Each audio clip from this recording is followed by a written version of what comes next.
Hi everybody, Spectrum Economics here. As you may know, I'm currently running a 6 weeks challenge, and this is challenge 3. And this part of the challenge, I'm going to generate some prices. So just to fill you in a little bit on what's going on here. I started this challenge roughly about a week and a half ago, and it requires participants to select a commodity or several commodities from one of 5 towns. So that would be, they select on what we call day 1, and then they will have to then sell that on day 7. So day 1, all the prices are known, so they go to whatever town so they can get the best price on whichever commodity selected, and then they need to select a town to sell that commodity in and hopefully make as much money as they can. But the trick is we don't know the prices on day 7. So what the participants have been given is a minimum, a maximum, and a mode price. And that basically forms what we're calling a triangle distribution. There's many different types of distribution. For simplicity, I'm using a triangle. So we've got that central tendency towards the mode, otherwise the peak of the triangle. So just to make it a little bit more fun, we thought we'd make it a bit of an unknown. If you pretty much know everything, you can just go in and you can just calculate, and it's, it's a little bit easier. There is, I'd say, a little bit of chance, a little bit of luck involved, but if you know what you're doing, generally you should probably get a pretty good outcome, because some of the prices, even the minimum price, is actually below the buying price. So if you know what you're doing, you're going to... But who actually wins? It comes down to a little bit of luck, probably. It depends on, how well you've done your calculations. So anyway, I had, what have I got? I think there's about 6 or 7 commodities in each town, so that would be a lot of prices to calculate. Fortunately for me, a lot of our participants have used the same commodities and selling, so I've reduced it for this challenge just down to 4, and that's corn, cocoa, copper, and oil. So we got corn and cocoa, which a participant decided to sell, I think it was in Meteor City, and we also got copper and oil, which I think several participants decided to sell that. What was that now? I think it was Grudge Town. I think it was. These are imaginary towns that I made up. So what I've got here is a spreadsheet, and I'm going to use this spreadsheet, or this model you want to call it. I think just call it a spreadsheet. It's not sophisticated enough to be a model. It's not using any additional software, nothing like at-risk or anything. It's just a simple spreadsheet that's generating random numbers based on this triangle distribution, or close to a triangle distribution. It's probably more of like a stepped triangle distribution. It's not exactly on the dot. But anyway, so let's go to corn, shall we? Here we go. You can see that. So this is Meteor City. So we've got a minimum price of $4.50, a maximum of $5.20, and a mode of 4.7.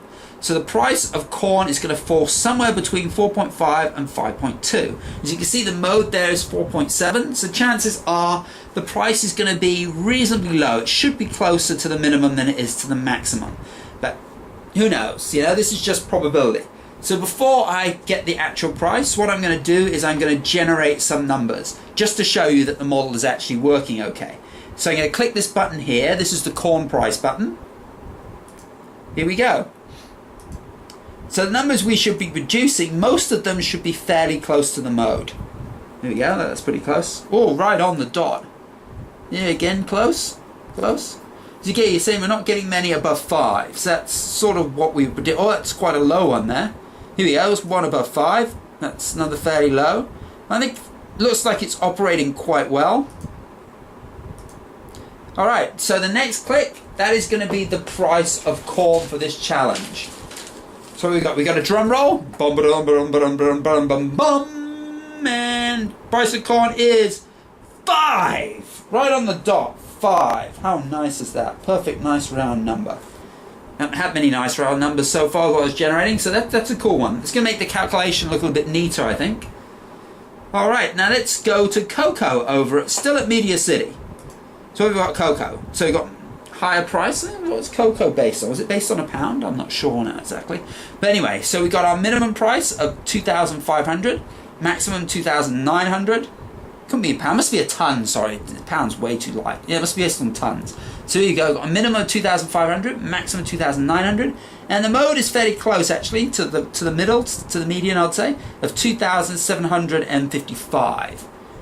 Alright, so let's, again, we're going to generate some numbers, so we'll just do a quick test, make sure that all the numbers are falling in within this minimum maximum, and hopefully we're going to be getting that nice central tendency as we saw before. Here we go. This is fairly low. Oh, here we are, a bit closer. That's a bit low again. Still all falling between the minimum and the maximum. It's some low. Here we are, 2,800. 2007, getting some higher ones now. Getting fairly close to the mode. I'm feeling fairly satisfied that it seems to be working alright. Alright, I think that's good enough. So for Cocoa, next number generated is going to be what's going to be in the competition. So here we go, another drum roll. 2803, a little bit on the high side there. Good, some people might be happy with that. So numbers we're getting have been, above the mode so far, haven't they? So that's interesting. Alright, now let's head over now, I think, to Grudgetown for copper. And I think a lot of our participants are riding their hopes on copper. So we've got for copper, minimum of 4, maximum of 6, mode of 5. I think you got a pretty good deal on copper. I think it's only 3 most of them are buying it at. So, if it's minimum, you're going to make quite a bit. If it's enough to win, I'm not sure. We'll have to see how it goes. But like with the other commodities, let's do a quick price check. Let's make sure it's working all right, the model. 5.8, it's on the high side. 5, smack on the mode. 0.6, lower. 5, smack on the mode again. 4.8. This looks like it's just to one decimal place. I think I've done this one. So it makes it a little bit cleaner. 5.3, 5.1. So all of them falling between the 4 and the 6. Back to 5 again. 5.7. 5.8, ooh, it's some high ones, so 5.3, lower, 5.2, 5.2 in a row, 4.8, 4.1. Alright, I'm fairly happy. So next press is what we're going to get for copper.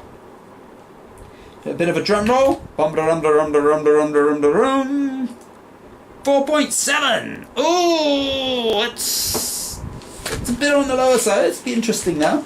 I still think it's probably quite a good number for most of you people. Copper looked like a pretty strong choice from what I recall.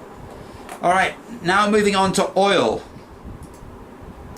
Alright, so for oil we got a minimum price of $72, maximum of 86, and a mode of 82. So the mode here is a little bit closer to the maximum. So again, we'll be looking at you need to get between those numbers 72 and 86, and somewhere with that central tendency, hopefully 80, somewhere near 82. Let's just generate some numbers, make sure we're working okay. Here we go, that looks alright. 7. Somewhere smack in the middle, isn't it? That's not bad. 78, so giving it the higher numbers. I'm feeling fairly happy with that. Nothing spilling out of what you'd predict. That one's a high one. That one's a lower one. Alright. Okay, so the next click, that will give us our price for oil. That's a little bit fun, hey, doing this live. I don't even know what the answer is myself, so I think that makes it fairer, though, from my point of view anyway, because I can't manipulate the numbers. This is what's just coming out of this random numbers that are being generated out of the spreadsheet. So I can't favor anyone if I wanted to. So here we go. Oh, 82.1, almost right on the mode. Nice. Alright. So that takes us, that is the final number, isn't it, that's calculated. Alright, so this gives us our numbers for the challenge. So I'm not going to put any results in here. I'm going to go back and I'm going to make some calculations. I'm going to have another post out in a few days' time. And with that post, I'm going to be able to give us our winners, our first, and also I'll announce as well which post gets the Spectrum Economics Special Award that incorporates more than just... Oh, it's this stuff popping up. Okay, there's more stuff. I got some pop-ups on there. I got the internet running. So that's got... again, that's not just based on numbers. So the numbers is basically, that's the first 2 prizes. So the special goes to basically whoever explained their logic the best in terms of how they came up with their choice for which commodity they're going to buy and which town they bought it in. And also, and where they decided to sell it. So whichever participant puts up the best argument is going to get that award. I think that's 10 SBD. And like I said, with the highest prize number, if it is a 4-way draw, which I'm thinking is a good chance it will be, I'm going to split that equally, and I'm going to add an extra 1 SBD to that as well, because you get a nice round 4 each. That is, if those 4 participants are tied for first. and looking at the number 4.7, I think I've got a pretty good chance. So like I said, still got to work out the numbers first though. Okay, so that takes me to the end of this presentation. Thanks guys for listening in. Hopefully you're all excited about who's going to win. You guys can obviously calculate it yourselves now that the numbers are out. And yeah, best of luck. I'll be back with you in a few days' time with our winners. Thank you very much.